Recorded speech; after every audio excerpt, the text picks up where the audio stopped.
Hello, welcome to day 12 of Theology of Prayer by Father John A. Harden. We are in the middle of the chapter called Practical Meditation, and we're on the section called Self-Knowledge. The first fruit of a mental prayer as practical meditation should be a better knowledge of ourselves, not so much as an individual with a particular name, but as a person with a particular calling from the Lord.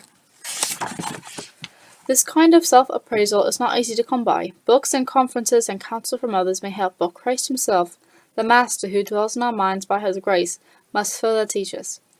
Why ask him for light to know ourselves occasionally, to coin a strange adverb? Otherwise, the trials of our state of life can pile up, and the difficulties can become so heavy that we are liable to give up, if not entirely, at least we can slip into a comfortable mediocrity, and scarcely walk on the paths of holiness expected of our calling, instead of running upwards and onwards to the road of sanctity.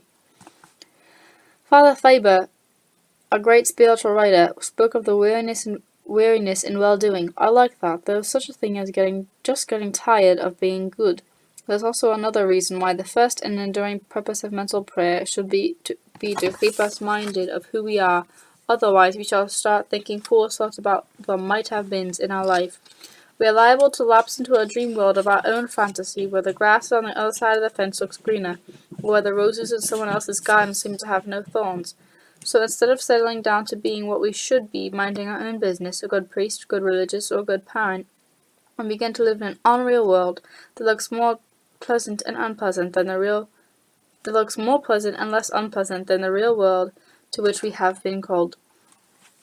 There is no easy calculation of the percentage of fiction books among the books published and read compared to the other published literature put together. A calculated estimate, however, is that over 90% of people's reading in the literate world is fiction. This may tell us many things. To me, it symbolizes the desire of so many people to escape reality. Some use fiction, some use drugs, some take to drink. It's not enough, however, to tell ourselves, stop daydreaming and come down to earth, face reality. We need the constant influence of divine light to assure us, to those who pray for it. We need the constant influence of divine light, assured only to those who pray for it, to keep our imagination under control and our desires submissive to sound reason and faith. Personal responsibility. Here's another not enough. It is also not enough to know who we are, whatever our state of life might be. We must also learn what our personal responsibilities in this way of life really are. After all, being, say, a priest is one thing. It is something much more and further necessary to know what this priest, namely myself, is expected to be, and do. The definition of the priesthood as found in sound books of theology can be expressed in a sentence or two, but no sentence, no 1,000 sentences, can exhaust all that this one single priest with those qualities and limitations should be doing. What book do you read? What counselor do you consult? And so are all the other states of life. To bridge the gap between theory and practice, we must pray and pray earnestly, again for the light of the Spirit of faith to tell me what I am supposed to do. That is why I am so pleased when Archbishop Sheen, on my visit to his apartment in Manhattan, told me he led me into his private chapel with the Blessed Sacrament and said, "This is where I do most of my work." So I told him frankly, this is where I do most of my best work too, although I do not have a private chapel. Most of my thinking, most of my planning, and a lot of my writing. Lord, what do I say next? And sometimes he tells me, I will not tell you, come back. And so I come back.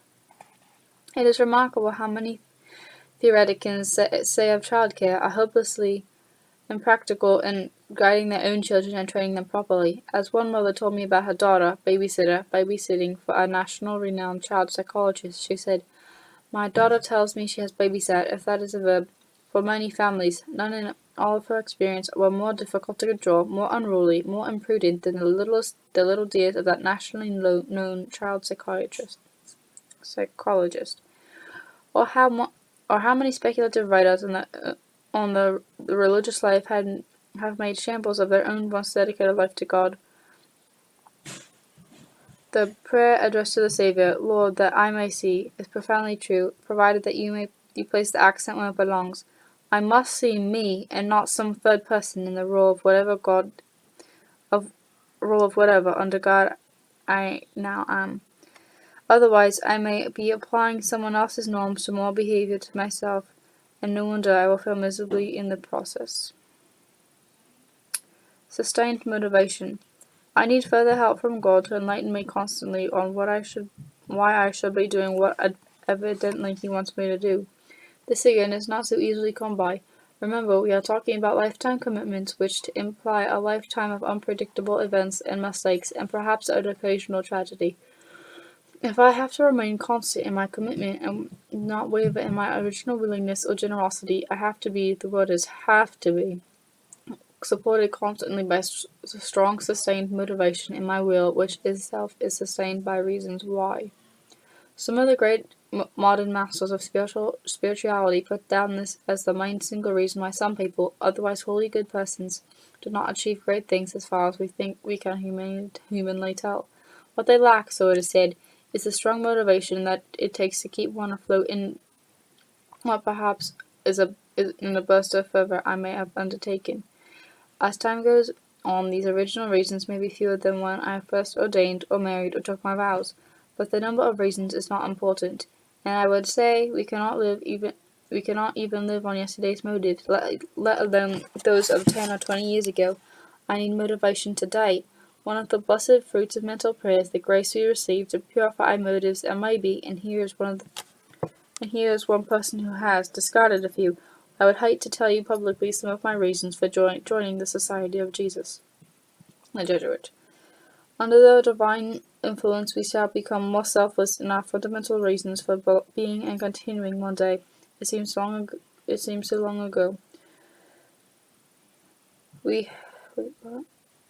Under divine influence, we shall become more selfless in our fundamental reasons for being and continuing what one day it seems so long ago we had told God we wanted to be for the rest of our lives. Not only will our motives become more pure under the purifying light of God's grace through prayer, they will also become more supernatural as time goes on, provided we have faithfully prayed for the light which now becomes Lord, that I may see why. So that's the end of day 12. I hope you enjoyed it, and come back at some point for day 13. I don't know what's happening. It's Holy Week, so there's a lot of different things going on.